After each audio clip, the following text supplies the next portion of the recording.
સૌથી પહેલી વાત તમને એ સમાચાર સાથે કરવી છે કે હવે તૈયાર રહેવું પડશે ગરમી માટે, કારણ કે હવે બરાબરના સૂરજદેવ 16 કળાએ ખીલવાના છે, તાપમાન વધવાનું છે અને હવામાન વિભાગે કહી દીધું છે કે ગુજરાતમાં ગરમીનો પારો દિવસે ને દિવસે વધતો જશે, જેની શરૂઆત 22 માર્ચથી થશે। 22 માર્ચે મહત્તમ તાપમાન 3 ડિગ્રી સુધીનું વધશે, એટલે કે તાપમાનનો પારો જે અત્યારે 38ની આસપાસ છે તે 42 ડિગ્રીની આસપાસ જઈ શકે છે।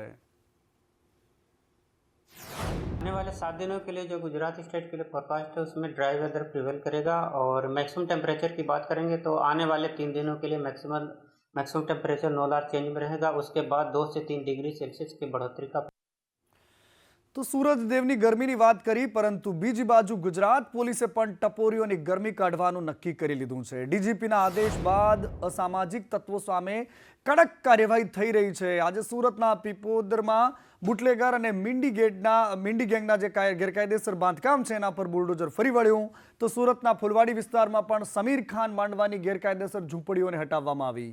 અમદાવાદના મેઘાણીનગર હોય કે કાગડાપીઠ, આ પોલીસ સ્ટેશનના હદ વિસ્તારમાં આવતા ગેરકાયદેસર બુટલેગરોના બાંધકામને તોડી પાડવામાં આવ્યા। તો બીજી તરફ બનાસકાંઠાના પાલનપુરમાં પણ અસામાજિક તત્વો સામે કાર્યવાહી થઈ રહી છે, બુટલેગરોના ઘર તોડી પાડવામાં આવી રહ્યા છે।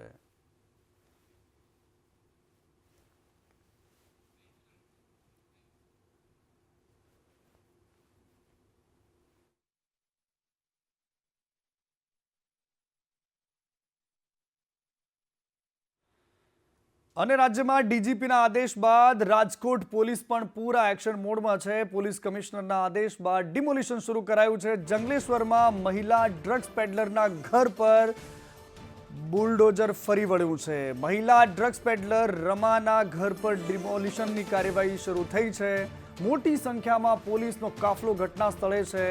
રાજકોટ પોલીસમાં પણ આજે આ જ પ્રકારની કાર્યવાહી જોવા મળી રહી છે। अलग अलग गुजरातना शहरों की आजनी आ तस्वीर के ज्यां जुओ त्यां बुलडोजर फरी वळ्युं छे।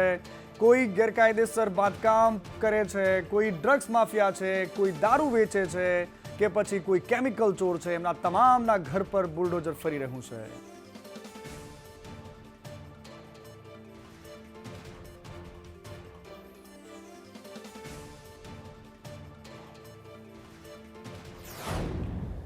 અને આજ તસવીર વડોદરામાં પણ સામે આવી। વડોદરામાં બુટલેગર વિરુદ્ધ બુલડોઝરની કાર્યવાહી હાથ ધરાઈ। જવાહરનગર પોલીસ મથક હદમાં કાર્યવાહી થઈ। મુન્ના નામના બુટલેગરનું ગેરકાયદેસર દબાણ તોડી પાડવામાં આવ્યું। ગંગાનગર કેનાલ રોડ પર બુટલેગરે કાચું મકાન બાંધ્યું હતું અને બુટલેગરે પતરાના શેડ પણ બનાવ્યા હતા। દારૂનો ધંધો પણ કરતો હતો। પોલીસે પાલિકાની ટીમને સાથે રાખીને આજે દબાણ દૂર કર્યું છે। અને આજ બુલડોઝરની વાતો વચ્ચે વિધાનસભામાં પણ ચર્ચાએ જોર પકડ્યું અને આજે રાજ્યના ગૃહ રાજ્યમંત્રીએ એલાન કર્યું અને કહી દીધું કે દાદાનું બુલડોઝર ફરે છે અને ફરતું રહેશે તેવું હર્ષ સંઘવીએ કહ્યું છે। જો ભૂલ હશે તો જાહેરમાં માફી માંગી લઈશ। સીએમ અને મને દરરોજ માહિતી મળતી રહેશે અને એટલા જ માટે અમે વ્યાજખોરોના દૂષણોને પણ માફ કરવા માટે જે એમએલએ ફોન કરે છે એમને પણ હું કહી દઉં છું કે આમાં કોઈ જ લાગવગ નહીં ચાલે। પગલાં ન લેનાર સામે પોલીસ અધિકારીઓ કાર્યવાહી કરશે અને જે પોલીસ પણ આ પ્રકારે કાર્યવાહી નહીં કરે તો એની સામે પણ પગલાં લેવાશે। એક ટોલ ફ્રી નંબર આપવાની વાત પણ હર્ષ સંઘવીએ કરી છે। અને કાયદો અને વ્યવસ્થાનો એ મુદ્દો કે જેના પર આજે વિધાનસભામાં હર્ષ સંઘવીએ પ્રહાર કરતા કહ્યું કે કોંગ્રેસના 12 ધારાસભ્યો છે એમના કરતાં પણ અમારા કેપ્ટનની લીડ વધારે છે। તમારા નેતા કહે છે કે જનતાને કોંગ્રેસ પર વિશ્વાસ કેમ નથી? સવાર થાય ને ગૃહમંત્રીનું રાજીનામું માંગવા માટે નીકળી પડો છો। નકલી કચેરી કે કેસમાં સરકાર સામેથી સુઓ મોટો લે છે, ખુદ ફરિયાદી બને છે અને ગુજરાત પોલીસે પંજાબ અને બંગાળમાં જઈને ડ્રગ્સ પકડ્યું છે, રાજ્યના દરિયા કિનારાને સુરક્ષિત બનાવ્યો છે તેવી વાત હર્ષ સંઘવીએ કરી છે। અને બીજી બાજુ પોઈન્ટ ઓફ ઓર્ડર ઉઠાવ્યો આજે વિધાનસભામાં અને એમાં કહેવામાં આવ્યું કે સમગ્ર પોલીસ તંત્ર પર નજર છે। ગૃહમાં હર્ષ સંઘવીએ પોઈન્ટ ઓફ ઓર્ડર ઉઠાવ્યો। પોલીસ હપ્તા લેવાની વાત પર એમણે આ પોઈન્ટ ઓફ ઓર્ડર ઉઠાવ્યો હતો અને એમણે કહ્યું કે સમગ્ર પોલીસ તંત્ર પર હપ્તાની વાત ન કરી શકાય। અમિત ચાવડા પાસે કોઈ પુરાવા હોય તો ગૃહમાં રજૂ કરે। હું નાનો હતો ત્યારથી ગાડી અને મકાનની સુવિધાઓ ભોગવું છું। અધ્યક્ષે દરમિયાનગીરી કરવી પડી અને ત્યારબાદ મામલો શાંત પડ્યો। હપ્તાખોરીનો આરોપ લગાવતા જ હર્ષ સંઘવી ઉકળી ઉઠ્યા હતા। પરંતુ આ બધાની વચ્ચે સુરત એ શહેર છે કે જેના મામલે હરસંઘવી ઉકળ્યા એ હપ્તાખોરીની વાત હતી, પરંતુ એ જ સુરત શહેરમાંથી કુમાર કાનાણી, જે રાજ્યમાં પૂર્વ મંત્રી રહી ચૂક્યા છે, એમણે એક પત્ર લખ્યો છે અને પત્ર બહુ જ સનસનીખેજ છે. સરથાણા પોલીસ તોડ કરે છે તેવો આક્ષેપ લગાવ્યો છે એમણે. સીએમને લેટર લખ્યો છે. એમણે કહ્યું છે કે કોપીરાઇટના ગુનામાં 8 લાખનો તોડ કર્યો છે એમણે. જાણીતી કંપનીની ડુપ્લિકેટ પ્રોડક્ટ વેચાતી હતી, દરોડા પાડ્યા અને આરોપીને ઝડપી પાડ્યો, પરંતુ 8 લાખનો તોડ કરીને મામલો દબાવ્યો. 20 લાખનો માલ જપ્ત કરીને માત્ર 3 લાખનો બતાવ્યો હતો. એફઆઈઆરમાંથી 2 વ્યક્તિઓના નામ ગાયબ કરી દીધા. 8 થી 10 પોલીસ કર્મચારીઓ દ્વારા આ રેડ કરાઈ અને પોલીસ કર્મચારીઓ આ ભ્રષ્ટાચારમાં લિપ્ત હોવાની વાત રાજ્યના પૂર્વ મંત્રી કરી રહ્યા છે અને વર્તમાન ધારાસભ્ય છે. મેં 28/1/2025 રોજ લખેલો પત્ર છે. ઘણો સમય પહેલાંનો પત્ર છે. સરથાણા પોલીસ સ્ટેશનમાં કોપીરાઇટની જે રેડ પડી હતી અને રેડની અંદર જે કંઈ કાર્યવાહી થઈ એ કાર્યવાહી પોલીસની શંકાસ્પદ હતી અને એની ફરિયાદ મારી પાસે આવી હતી અને ફરિયાદને આધાર પર ખરેખર હકીકત શું છે, પોલીસની કાર્યવાહી ખરેખર શંકાસ્પદ છે કે કેમ, તેની તપાસ કરવા માટે મેં પત્ર પોલીસ કમિશનર. અને બીજી બાજુ કાર્યવાહીના આદેશો છૂટ્યા છે કે પોલીસ તંત્રને એ વાતનો ક્યારેક ભાન નથી રહેતું કે તેઓ શું કરી રહ્યા છે, કારણ કે આરોપ એવો લાગ્યો છે કે કાંકરેજમાં ગઈકાલે અડધી રાત્રે પોલીસના જવાનો 20 જેટલા પોલીસ કર્મચારીઓ અને યુજીવીસીએલની ટીમ ચેકિંગ માટે પહોંચી ગઈ અને જ્યાં ચેકિંગ દરમિયાન ગઈ ત્યાં એક દીકરી છે, એક મહિલા છે, એની સાથે ગેરવર્તણૂકનો પણ આરોપ છે.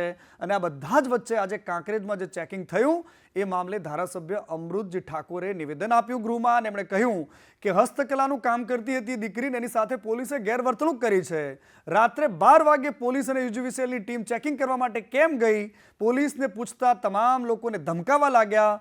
દારૂ ભરીને આવતા કન્ટેનરને પોલીસ નથી પકડી શકતી, પરંતુ આવા નિર્દોષ લોકોને હેરાન કરવા માટે 12 વાગે પહોંચી જાય છે.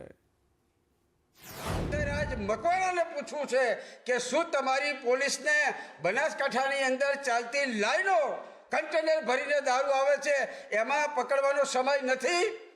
મારા મત વિસ્તાર થરા અને શિયોરની અંદર ખુલ્લે આમ દારૂ વેચાય છે એ તમારી જોડે માહિતી નથી? આવા નિર્દોષ ગરીબ પરિવારોને ડરાવવા ધમકાવવાનું આ કૃત્ય જે પોલીસ કરી રહી છે અને વખોડી કાઢું છું. માન્ય ડીએસપી સાહેબ સાથે ટેલિફોનિક ચર્ચા મેં કરી છે અને મેં કહ્યું છે કે સાહેબ 12 વાગે કોઈ પરિવાર સૂતો હોય અને એ પરિવારના ત્યાં જવું, આવો કોઈ નિયમ છે? અને આ તરફ મહિલા કોંગ્રેસના રાષ્ટ્રીય અધ્યક્ષ અલકા લાંબા આજે ગુજરાતમાં હતા અને અલકા લાંબાએ ભારતીય જનતા પાર્ટી પર એક પછી એક સવાલોની ઝડી વરસાવી દીધી. એમણે કહ્યું કે ગુજરાતમાં ડબલ એન્જિનની સરકાર નહીં પરંતુ ટ્રબલ સરકાર બની ગઈ છે. પૂર્વ મંત્રી ગજેન્દ્રસિંહ પરમાર સામે પોલીસ ફરિયાદ કેમ નથી કરતી? હવે મહિલાઓનો એ મુદ્દો હશે કે જેમાં ગુજરાત મહિલા કોંગ્રેસ मैदाનમાં હશે. भाजपा की ये सरकार गुजरात में बेटियों को सुरक्षा देने में पूरी तरह से फेल और विफल साबित हो रही है. इन बेटियों का सारी जानकारियां नेशनल क्राइम रिकॉर्ड ब्यूरो के आंकड़ों के माध्यम से हम एकत्रित कर रहे हैं. हम इन बेटियों और बहनों तक पहुंचेगा हमारा महिला कांग्रेस का एक मजबूत संगठन जो हम बनाने जा रहे हैं. कौन से थानों में, कौन सी अदालतों में कब से मामले चल रहे हैं, हम इसका पूरा एक खाका तैयार. અને આ તરફ મહેસાણાના ખેરાલુમાં મહિલાઓ સાથેના ફ્રોડ કેસમાં પોલીસ ફરિયાદ થઈ છે. ચોટિયા ગામની 41 મહિલાઓની ખેરાલુ પોલીસમાં ફરિયાદ દાખલ કરાઈ છે. મહિલાઓએ ફરિયાદ કરી છે. શ્રી મહિલા સેવા સહકારી બેંક વિરુદ્ધ લેખિતમાં ફરિયાદ થઈ. ગામની મહિલાઓના નામે બારોબાર લોન લેવાઈ ગઈ હતી. એક મૃત મહિલાના નામે પણ લોન ઉપડી ગઈ. ખેરાલુ પોલીસે યોગ્ય તપાસ કરવાની ખાતરી આપી છે.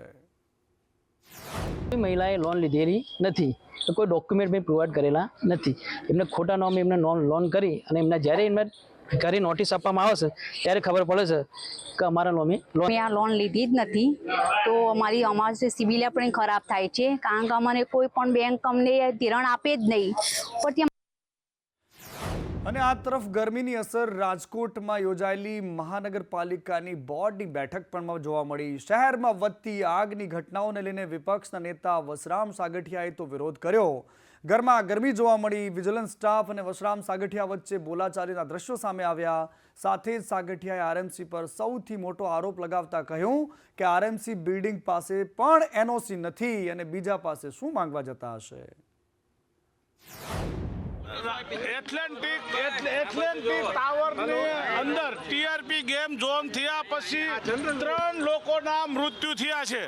આ 3 લોકોના જે મૃત્યુ થયા છે એના ભાગરૂપે પણ રાજકોટ મહાનગરપાલિકાના શાસકો અને મહાનગરપાલિકાના અધિકારીઓ સુધરવાનું નામ લેતા નથી.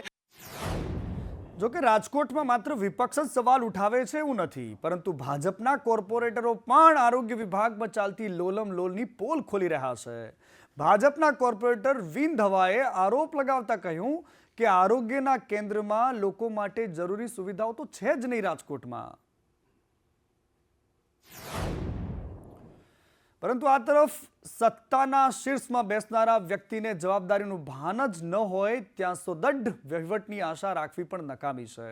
બેઠક પૂર્ણ થયા બાદ મીડિયામાં ચમકવા માટે આવેલા જનરલ બોર્ડના અધ્યક્ષ અને રાજકોટના મેયર નયના પેઢિયાને બેઠકમાં રહેલા સવાલો પૂછ્યા તો એમને ખબર જ નહોતી. એમણે ઉલટા ચોર કોટવાલ કો દાંટે જેવી સ્થિતિ સર્જાઈ. એમને ખબર જ નહોતી કે કયા મુદ્દે ચર્ચા થઈ છે.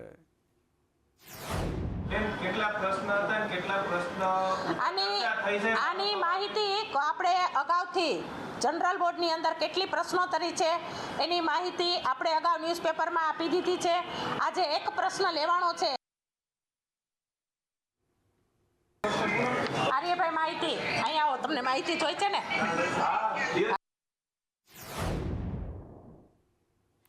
આ રાજકોટના મેયર હતા જેમને તમે સાંભળ્યા. પરંતુ બીજી બાજુ સરકારે આરોગ્ય સેવાઓને આવશ્યક સેવા જાહેર કરી છે. હવે આરોગ્ય કર્મચારીઓ જે આંદોલન કરતા હોય છે વારે છાસવારે, એ આંદોલનમાં એમની મનમાની નહીં ચાલે. The essential services maintenance act 1981 હેઠળ આ નિર્ણય લેવામાં આવ્યો છે, જેમાં હડતાલ પર જતા કર્મચારીઓની કોઈ જ મનમાની નહીં ચાલે. કારણ કે ફિક્સ પે કર્મચારીઓની સેવા હોય એને સમાપ્તિ સુધીની વિચારણા થઈ રહી છે. પોલીસ, ઉર્જા જેવા વિભાગો અગાઉથી જ આ આવશ્યક સેવાઓમાં સામેલ છે. અને સરકારી હોસ્પિટલોમાં ખાલી મહેકમની વિગતો સામે આવી છે. એક બાજુ સારવાર માટે ગુજરાતમાં નકલી હોસ્પિટલોની રાફડો ફાટ્યો હોય તેવી એક પછી એક ઘટનાઓ સામે આવે છે, અને બીજી બાજુ સરકારી હોસ્પિટલમાં ડોક્ટરો જ નથી. અમદાવાદની સિવિલમાં કિડની હોસ્પિટલમાં જગ્યાઓ ખાલી પડી છે. કેન્સર હોસ્પિટલ હોય કે પછી યુએન મહેતા હોસ્પિટલ હોય તેમાં ડોક્ટરોની જગ્યા ખૂબ ખાલી પડી છે. અમદાવાદ સિવિલ હોસ્પિટલમાં 495 જગ્યાઓ ખાલી પડી છે. અમદાવાદની કિડની હોસ્પિટલ છે જેમાં 1293 ડોક્ટરો નથી. અમદાવાદની કેન્સર હોસ્પિટલમાં 270 જગ્યાઓ ખાલી પડી છે. યુએન મહેતા હાર્ટ હોસ્પિટલ છે જેમાં 1639 જગ્યાઓ ખાલી પડી છે. આ ધારાસભ્યનો જે સવાલ હતો એના જવાબમાં સરકારે આ વાત વિધાનસભા ગૃહમાં કરી છે. પરંતુ આ બધી જ પરિસ્થિતિ વચ્ચે એક ચોંકાવનારી વાત એ છે કે આપણું આ ગુજરાત, જ્યારે વાઇબ્રન્ટ ગુજરાત કહીએ છીએ, ગુજરાતમાં નકલી હોસ્પિટલો પણ ચાલે છે. સરકારી હોસ્પિટલોમાં ડૉક્ટર નથી હોતા એટલે નકલી હોસ્પિટલો બેરોકટોક બેફામ ચાલે છે. નરોડાની આ તસવીર તમે જુઓ છો કે જ્યાં નરોડામાં ડુપ્લિકેટ આખી હોસ્પિટલ પકડાઈ છે. 3 સ્ટાર હોસ્પિટલ છે, આઈસીયુ, ટ્રોમા સેન્ટર, તમામ વસ્તુ ત્યાં બનાવી દેવામાં આવી અને એના માલિકની આખરે ધરપકડ થઈ છે. એનો માલિક છે ધર્મેન્દ્ર પટેલ. હોસ્પિટલમાં ડિગ્રી વગરના તમામ ડૉક્ટરો કામ કરતા હતા. સરકારમાં રજિસ્ટ્રેશન વગર કોઈ પણ જાતની, જેમ દુકાનમાં કરિયાણું વેચવા માટે પણ જ્યારે લાયસન્સ લેવું પડતું હોય, પરંતુ આ લોકો તો હોસ્પિટલ બનાવીને બેફામ રીતે કામ ચલાવતા હતા. પરંતુ એક દર્દીને ખોટી રીતે એડમિટ કર્યો અને મેડિક્લેમ મંજૂર કરાવવા માટે વીમા કંપનીને ડોક્યુમેન્ટ મોકલ્યા. તપાસ કરવામાં આવી તો ખબર પડી કે હોસ્પિટલના ખોટા સિક્કા, પેપર, સી ફોર્મ, ખોટા રિપોર્ટ, આ બધું જ ખોટું છે. સમગ્ર મામલામાં જે એચડીએફસી ઇર્ગોના એક ડૉક્ટર શ્રીનિવાસ કરીને છે જે આ કામના ફરિયાદી છે, એમને શરૂઆતમાં આપણે પોલીસને એક અરજી આપેલી અને એ અરજી આધારે આપણે તપાસ કરી. તો તપાસ દરમિયાનમાં સમગ્ર જે આ ઘટના છે આખી સામે આવી. અને દર્દીઓ જાય તો જાય ક્યાં? કારણ કે એમની પાસે સરકારી હોસ્પિટલમાં ગયા પછી માત્ર ધક્કા ખાવા સિવાય બીજો કોઈ રસ્તો નથી હોતો, અને એટલા જ માટે બેફામપણે નકલી ડોક્ટરો ગુજરાતમાં દુકાનો ખોલીને બેઠા છે. અમદાવાદના અસલાલીમાં 3 બોગસ ડોક્ટર ઝડપાયા છે. ગ્રામ્ય પોલીસની બોગસ ડોક્ટરો સામેની આ કાર્યવાહી કે જેમાં ડિગ્રી વગર ડોક્ટર તરીકે પ્રેક્ટિસ કરનારા રાજકુમાર સિંહ, આનંદ સિંહ રાજપૂત ઝડપાયા છે. પશ્ચિમ બંગાળના કંતમજન્ય ઠાકુરની પણ અહીંયા ધરપકડ કરવામાં આવી છે.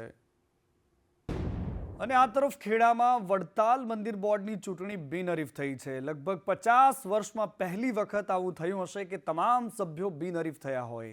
ચૂંટણી બિનહરીફ થઈ, પરંતુ કેટલાક હરિભક્તો નારાજ છે. હરિભક્તોએ વિડીયો બનાવ્યા છે અને એમણે વાયરલ પણ કર્યા છે. એમણે કહ્યું છે કે સિદ્ધાંતોનો ભંગ કરીને બંધ પોકાર્યો છે, પરંતુ હરિભક્તોનો ધર્માંધો બંધ કરીને એમનો અધિકાર છીનવ્યો છે. પોતાની સત્તા જાળવવા માટે બિન સત્સંગીઓના નામ પણ એમાં ચઢાવવામાં આવ્યા છે.